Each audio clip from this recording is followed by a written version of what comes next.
আসসালামু আলাইকুম। বিশ্ব কাঁপানো খবর জানাচ্ছি আমি মেহজাবিন ইসলাম। আপনি দেখছেন বিশ্বপ্রবাহ। অবৈধ অভিবাসীদের আফ্রিকায় স্থানান্তরের পরিকল্পনা গ্রিসের।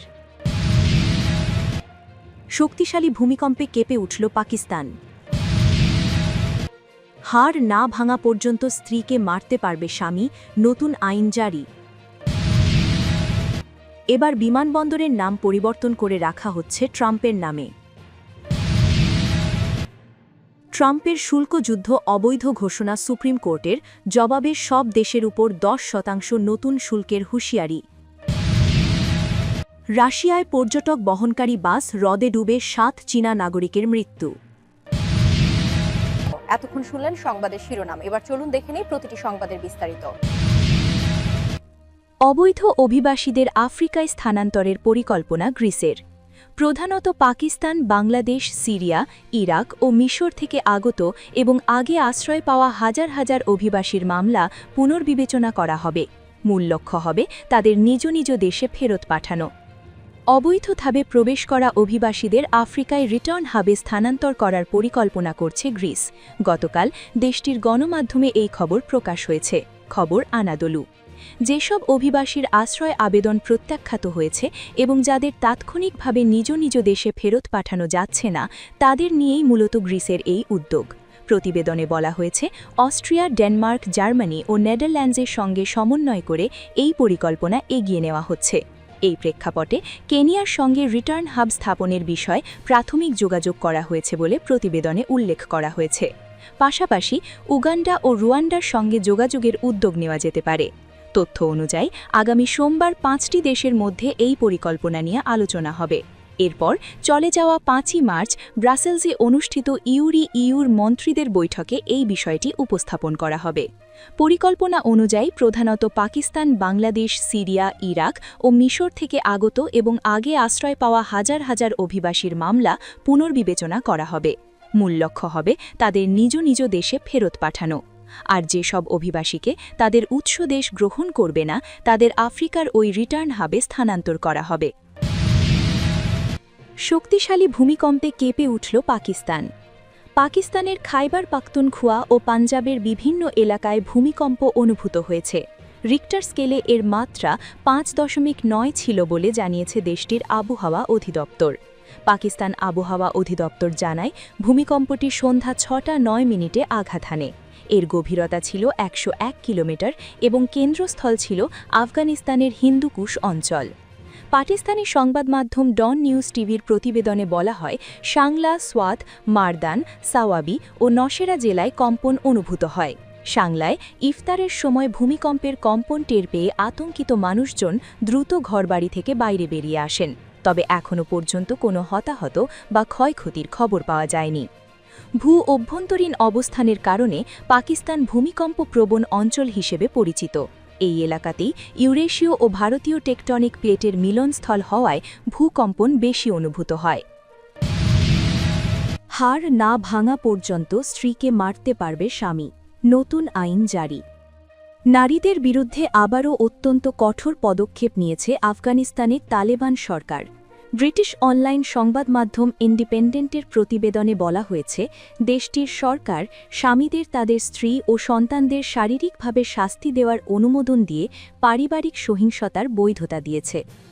তবে নতুন এই আইনে বলা হয়েছে, মারধরের ফলে হাড় ভেঙে গেলে বা জখম হলে স্বামীদের শাস্তি পেতে হবে। এ নিয়ে ইতোমধ্যে তালেবান সরকার নতুন একটি ফৌজদারি আইন জারি করেছে। আফগানিস্তানের ক্ষমতাসীন ইসলামপন্থী গোষ্ঠীটির সর্বোচ্চ নেতা হিব্বাতুল্লাহ আখুন্দজাদা 90 পাতার নতুন এই দণ্ডবিধিটিতে স্বাক্ষর করেছেন। ইন্ডিপেন্ডেন্ট জানিয়েছে, পশতু ভাষায় দি মাহকুমু জাজাই উসুলনামা বা আদালতের ফৌজদারি বা দণ্ডবিধি সংক্রান্ত নিয়মাবলী নামের এই বিধিমালা আফগানিস্তানের আদালতগুলোতে পাঠানো হয়েছে। নতুন এই দণ্ডবিধিতে বিভিন্ন ধরনের বর্ণ ব্যবস্থা তৈরি করা হয়েছে। অপরাধী মুক্ত নাকি দাস তার ওপর ভিত্তি করে শাস্তির মাত্রাও ভিন্ন হবে।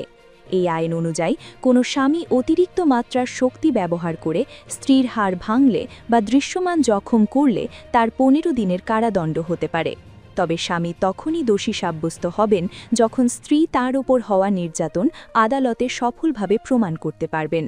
এছাড়া নতুন আইনে বলা হয়েছে নির্যাতিত নারী পুরোপুরি হিজাব পরা অবস্থায় তার জখম বিচারককে দেখাতে পারবেন। তবে এমন পরিস্থিতিতে তার স্বামী অথবা প্রাপ্তবয়স্ক কোনো পুরুষকে অবশ্যই সঙ্গে থাকতে হবে। অন্যদিকে বিবাহিত কোনো নারী তার স্বামীর অনুমতি ছাড়া আত্মীয়ের বাড়িতে বেড়াতে গেলে তার শাস্তির বিধান রাখা হয়েছে। বলা হয়েছে এমন কার্যকলাপের জন্য স্ত্রীর সর্বোচ্চ ৩ মাস কারাদণ্ড হতে পারে। এবার বিমানবন্দরের নাম পরিবর্তন করে রাখা হচ্ছে ট্রাম্পের নামে। যুক্তরাষ্ট্রের ফ্লোরিডা অঙ্গরাজ্যের একটি বিমানবন্দরের নাম পরিবর্তন করে প্রেসিডেন্ট ডোনাল্ড ট্রাম্পের নামে রাখা হচ্ছে। বৃহস্পতিবার ১৯ ফেব্রুয়ারি অঙ্গরাজ্যটির আইন সভায় এ সংক্রান্ত একটি বিল পাশ হয়েছে। বিশ্বজুড়ে নিজের নামে অসংখ্য বহুতল ভবন নির্মাণ করে পরিচিতি পাওয়া আবাসন ব্যবসায়ী ডোনাল্ড ট্রাম্প এখন দেশের বিভিন্ন স্থাপনায় নিজের নাম যুক্ত করার এক নজিরবিহীন প্রচারণায় নেমেছেন। ফ্লোরিডার রিপাবলিকান নিয়ন্ত্রিত আইনসভা পাম বিচ ইন্টারন্যাশনাল বিমানবন্দরের নাম পরিবর্তন করে president Donald J Trump international airport করার বিলটি অনুমোদন করেছে। অঙ্গরাজ্যের গভর্নর রন ডিস্যান্টিস খুব শীঘ্রই বিলে সই করবেন বলে আশা করা যাচ্ছে। একসময় ট্রাম্পের ঘোর বিরোধী থাকলেও ডিস্যান্টিস এখন এই পদক্ষেপের সমর্থক। বালুকাময় সৈকত এবং বিলাসবহুল প্রাসাদের জন্য পরিচিত পাম বিচ শহরটি ট্রাম্পের মার-এ-লাগো বাসভবনের খুব কাছেই অবস্থিত।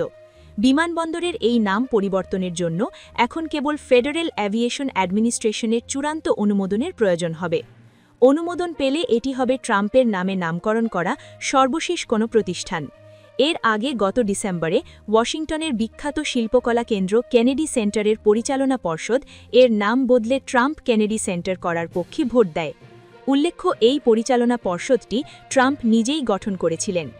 মার্কিন সংবাদমাধ্যমের প্রতিবেদন অনুযায়ী ট্রাম্প নিউ ইয়র্কের পেন স্টেশন এবং ওয়াশিংটনের ডালাস আন্তর্জাতিক বিমানবন্দরের নাম নিজের নামে করতে চেয়েছিলেন, তবে সেই প্রচেষ্টাগুলো তখন সফল হয়নি। এদিকে ইউএস ট্রেজারি ডিপার্টমেন্ট নিশ্চিত করেছে যে ট্রাম্পের ছবি সম্বলিত $1 একটি স্মারক মুদ্রার খসড়া তৈরি করা হয়েছে। যদিও দেশের প্রচলিত আইন অনুযায়ী ক্ষমতায় থাকা কোনো ব্যক্তি বা জীবিত কোনো প্রেসিডেন্টের ছবি মুদ্রায় প্রদর্শনের উপর নিষেধাজ্ঞা রয়েছে। ট্রাম্পের শুল্কযুদ্ধ অবৈধ ঘোষণা সুপ্রিম কোর্টের জবাবে সব দেশের উপর 10% নতুন শুল্কের হুঁশিয়ারি। যুক্তরাষ্ট্রের বাণিজ্য নীতিতে এক নজিরবিহীন নাটকীয়তা তৈরি হয়েছে। প্রেসিডেন্ট ডোনাল্ড ট্রাম্প কর্তৃক বাংলাদেশসহ বিশ্বের বিভিন্ন দেশের উপর আরোপিত পাল্টা শুল্ককে অবৈধ ঘোষণা করেছেন দেশটির সুপ্রিম কোর্ট।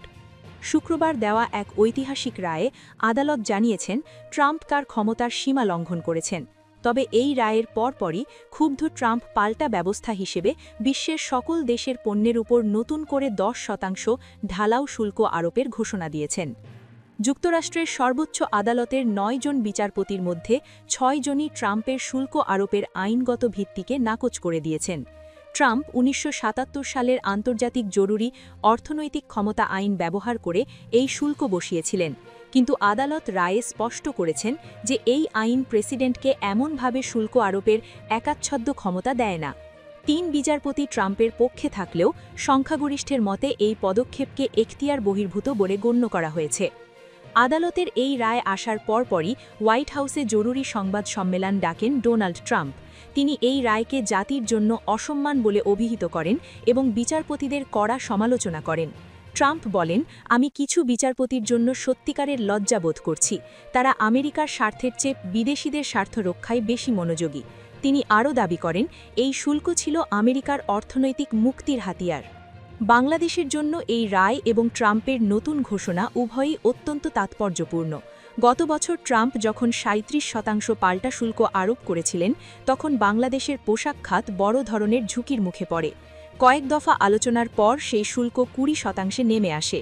এমনকি চলতি ফেব্রুয়ারির শুরুতে একটি বিতর্কিত বাণিজ্য চুক্তি স্বাক্ষরিত হওয়ার মাধ্যমে তা 19% নামিয়ে আনা হয়েছিল।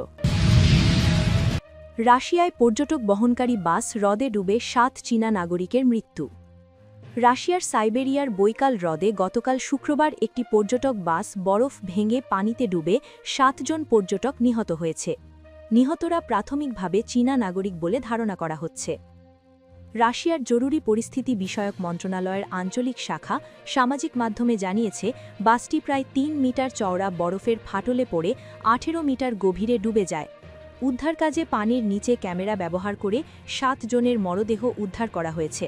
ইরকুৎস্ক অঞ্চলের গভর্নর ইগর কোবজেভ জানান, একজন পর্যটক বাস ডুবে যাওয়ার আগে বের হতে সক্ষম হয়েছেন। নিহতদের জাতীয়তা আনুষ্ঠানিকভাবে প্রকাশ করা না হলেও চীনের কনসুলেট জেনারেলকে অবহিত করা হয়েছে। বিশ্বের গভীরতম হ্রদ বৈকাল শীতকালে বরফে ঢেকে যায়। বরফের নিচে আটকে থাকা ঢেউয়ের ধাক্কার শব্দ এবং স্ফটিকের মতো দৃষ্টিনন্দন স্তম্ভ পর্যটকদের বেশ আকর্ষণ করে।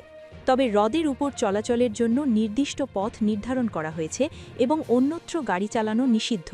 কোবজেভ বলেন, ওই সড়কটি ব্যবহার করার জন্য অনুমোদন দেওয়া হয়নি এবং এই ঘটনায় একটি ফৌজদারি মামলা দায়ের করা হয়েছে।